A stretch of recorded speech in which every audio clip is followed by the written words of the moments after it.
Hello, ನಮಸ್ಕಾರ ಎಲ್ರಿಗೂ. ತುಂಬ ದಿನದ ನಂತರ ನನ್ನ ಚಾನಲ್ನಲ್ಲಿ ಕುಕ್ಕಿಂಗ್ ವಿಡಿಯೋ ಬರ್ತಾ ಇದೆ. ಓಕೆ, ನಾನಿವತ್ತು ನಿಮಗೆ ಅಡುಗೆ ಮಾಡಿ ತೋರಿಸ್ತಿರೋ ರೆಸಿಪಿ ಬಂದುಬಿಟ್ಟು ಬೆಂಡೆಕಾಯಿ ಪಲ್ಯ ಆರ್ ಗೊಜ್ಜು, ಗ್ರೇವಿ ಏನು ಬೇಕಾದರೂ ಹೇಳ್ಬೋದು. ಸರಿ, ಇನ್ಯಾಕೆ ತಡ, ಬನ್ನಿ ನೋಡೋಣ. ಮೊದಲಿಗೆ ಬೆಂಡೆಕಾಯಿನ ನಾನು ತೊಳೆದ್ಬಿಟ್ಟು ಒರೆಸಿ ಇಟ್ಟಿದ್ದೀನಿ. ಈರುಳ್ಳಿನ ಚಿಕ್ಕದಾಗಿ ಹೆಚ್ಕೊಳ್ತಾ ಇದ್ದೀನಿ. ಬೆಂಡೆಕಾಯಿನ ಈ ಥರ ದೊಡ್ಡ ದೊಡ್ಡದಾಗಿ ಹೆಚ್ಕೋಬೇಕು. ಬೆಂಡೆಕಾಯಿನ ಹುರ್ಕೊಳ್ಳೋಣ. ಈಗ ಸ್ವಲ್ಪ ಎಣ್ಣೆ ಹಾಕ್ಬಿಟ್ಟು ಹುರ್ಕೊಂಡ್ರೆ ತುಂಬ ಚೆನ್ನಾಗಿರುತ್ತೆ. ಬೆಂಡೆಕಾಯಿಲಿ ಲೋಳೆ ಥರದ್ದು ಏನಾದರೂ ಜಾಸ್ತಿ ಬರ್ತಾ ಇದ್ದರೆ ಸ್ವಲ್ಪ ಅರಿಶಿನ ಹಾಕಿದ್ರೆ ಹೋಗ್ಬಿಡುತ್ತೆ. ಈ ಥರ ಆದರೆ ಸಾಕು. ಒಂದು ಬಾಣಲಿಗೆ ಎಣ್ಣೆ ಹಾಕಿ ಈರುಳ್ಳಿ ಹಾಕ್ತಾಯಿದ್ದೀನಿ. ಇದನ್ನು ಚೆನ್ನಾಗಿ ಮಿಕ್ಸ್ ಮಾಡಬೇಕು.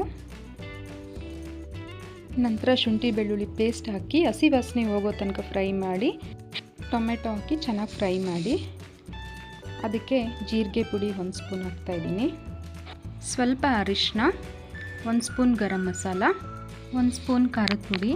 ಉಪ್ಪು ಹಾಕ್ತಿರೋ ವಿಡಿಯೋ ಕಟ್ಟಾಗಿದೆ, ಆದರೆ ನೀವು ಉಪ್ಪು ಹಾಕೋದನ್ನು ನಿಲ್ಲಿಸ್ತಾಯಿದ್ರಿ.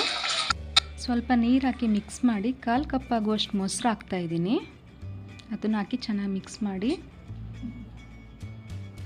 ಹುರಿದಿರೋ ಬೆಂಡೆಕಾಯಿ ಹಾಕ್ತಾಯಿದ್ದೀನಿ.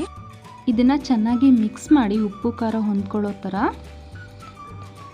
ನಂತರ ಸ್ವಲ್ಪ ನೀರು ಹಾಕಿ, ಒಂದು ಅರ್ಧ ಗ್ಲಾಸಷ್ಟು ನೀರು ಹಾಕಿ ಮುಚ್ಚಿ 5ರಿಂದ 6 ನಿಮಿಷ ಬೇಯಿಸಿ ಮುಚ್ಚಳ ತೆಗೆದ್ರೆ ಚೆನ್ನಾಗಿ ಬೆಂದಿರುತ್ತೆ. ಸ್ವಲ್ಪ ಕೊತ್ತಂಬರಿ ಹಾಕಿ ಚೆನ್ನಾಗಿ ಮಿಕ್ಸ್ ಮಾಡಿ 2 ಮಿನಿಟ್ಸ್ ಕುಕ್ ಮಾಡಿದ್ರೆ ಬಿಸಿ ಬಿಸಿ ಬೆಂಡೆಕಾಯಿ ಗ್ರೇವಿ ರೆಡಿಯಾಗುತ್ತೆ.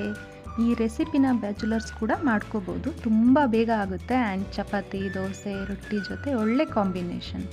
ಮನೇಲಿ ಈ ರೆಸಿಪಿನ ಪ್ಲೀಸ್ ಟ್ರೈ ಮಾಡಿ, ಹೇಗಿದೆ ಅಂತ ವಿಡಿಯೋಲಿ ಬಂದು ಕಮೆಂಟ್ ಮಾಡಿ. ಈ ವಿಡಿಯೋ ನಿಮ್ಗೆ ಇಷ್ಟ ಆದರೆ ಲೈಕ್ ಮಾಡಿ, ಸಪೋರ್ಟ್ ಮಾಡಿ. Thank you for watching.